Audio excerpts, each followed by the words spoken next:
খাদিজা সইপা দিল তার জীবন আর যৌবন।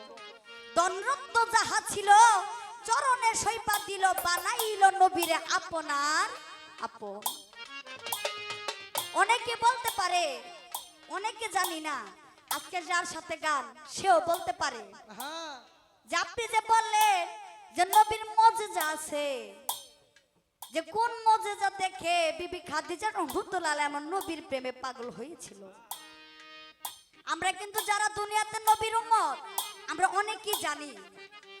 আমার নবী দেখবেন যখন আমার নবীর 7 বছর বয়স, তখন আমার নবী কিন্তু মেষ চিনেন, এই মেষ চড়াইতো, মানে এটাকে বলে হ্যাঁ মেষ চড়াইতো আমার নবী জমিনের মধ্যে। তখন এই মদিনা শরীফের ভিতরে সবচেয়ে ধনী ব্যক্তির ভিতরে ছিল এই খাদিজা রাহমাতুল্লাহ আলাইহা। তার মতো ধনী ব্যক্তি মক্কা